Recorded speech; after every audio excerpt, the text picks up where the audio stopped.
But there's a small subset of these nominees that are so beyond the pale that they have no prayer of getting a Republican nominee.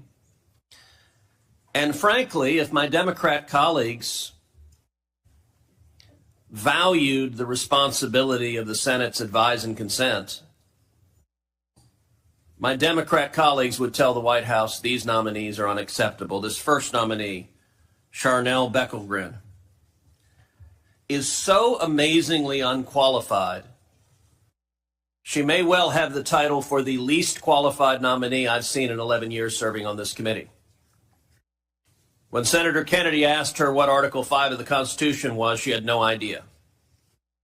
When Senator Kennedy asked her what Article 2 of the Constitution was, she said, I don't know. Mind you, Article 2 is the provision of the Constitution that creates the president and the executive branch of the government. Any first-year law student that didn't know what Article 2 of the Constitution was would flunk con law.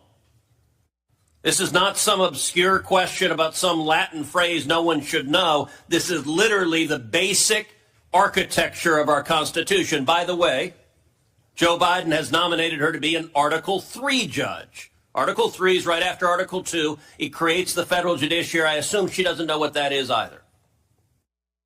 I would note that the chairman, in defending her, suggested, well, gosh, there may be some members of our committee that don't know what Article 2 is. I feel confident that's not true, but if there is on either side of the aisle, you should stand up and resign the committee right now. To give you a sense of how unqualified this nominee is, she listed in her judiciary questionnaire her top 10 litigated cases. And I just want you to pause and read this for a second. Her top 10, she did a driver's license revocation. She did a second driver's license revocation. She did an unemployment benefits appeal. She did another unemployment benefits case. She did another unemployment benefit case. And her sixth case was an unemployment benefits case where on the opposing side was a pro se litigant. In other words, this poor fella didn't have a lawyer. And you know what? The pro se litigant beat her. She lost to a pro se litigant. What's her seventh most consequential case? I'm sorry, there isn't one. There's not an eighth, there's not a ninth, there's not a 10th. She's argued over a couple of driver's licenses, and the Biden White House says you should be a federal judge, an Article 3 judge, not that you have any idea what in the hell that is. In this administration, if you are a left-wing radical, it doesn't matter if you're competent. In Washington state, is there not a single competent lawyer who is competent to be a judge? And by the way, for all the Democrats, since Joe Biden has become president, every one of you has rubber stamped every single nominee. Is there not a one of you that is willing to say enough is enough?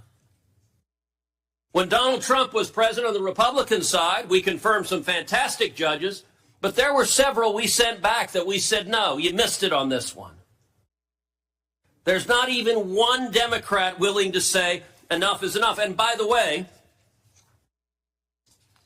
she's not the only one. Another one being considered, a nominee, Cato Cruz. Thankfully not spelled C-R-U-Z, spelled C-R-E-W-S. And ask about Brady versus Maryland, one of the foundational criminal law classes. Again, first year criminal law, you learn about Brady. She said, I'm sorry, I don't know what Brady is. That'll be a problem if she's ever presiding over a criminal case.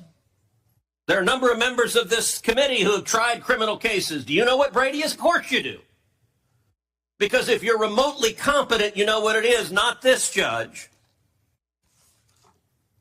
Look, sadly, the standard for nominees now seems to be licensed attorneys in Washington. Have you ever handled a criminal case? You ever tried a jury trial? Have you ever stepped foot in federal court? Well, then please contact Senate Democrats, because you too can be a federal judge. I want to end with one more nominee that we're getting ready to ram through on party line votes. That is Judge Marian Gaston. nominated for a seat in San Diego. Judge Gaston, look, we've seen some radicals. We had a nominee earlier that this committee rubber stamped who said he woke up every morning motivated by his hatred for conservatives. Senate Democrats said, sounds like a judge to me. But let's see just how moonbat crazy we're willing to put on the bench. Here's a quote from Judge Gaston.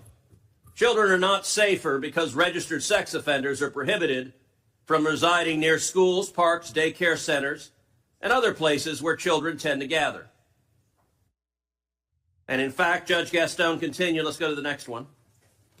Judge Gaston continued, the conclusions and recommendations are that, difficult as it might be, so at least Judge Gaston recognizes this is pretty wingnut, the conclusion, laws that regulate where sex offenders may not live should be repealed or substantially modified in the interest of public safety.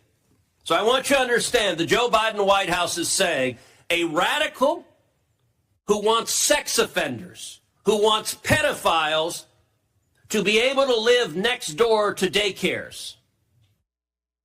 That's who should be a federal judge. Look, some of y'all here represent blue states. Many of y'all represent blue states. I guarantee you in any one of your states. You go to Vermont, ask the people of Vermont, hey, what do you think about having a pedophile live next door to an elementary school, to a kindergarten, to a daycare? They'd look at you and say, are you out of your mind? That's who the Biden White House has given you. Now,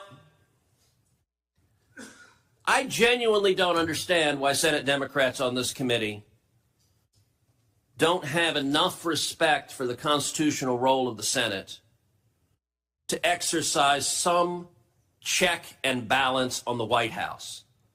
I don't think they'll make you hand in your card-carrying Democrat cards to say, gosh darn it, we ought to have a judge who knows what the heck he's doing.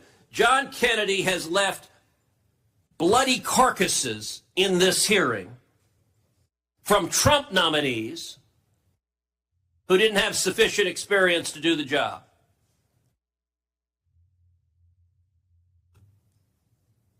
I asked my colleagues, if you vote for these nominees, you're going to have to defend them to your constituents.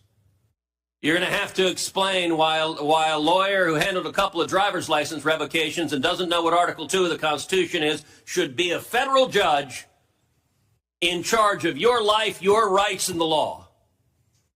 And you're going to have to explain why you think it's a great idea that sex offenders and pedophiles should live next door to daycare centers. I think that's nuts. And I think most of our constituents do too.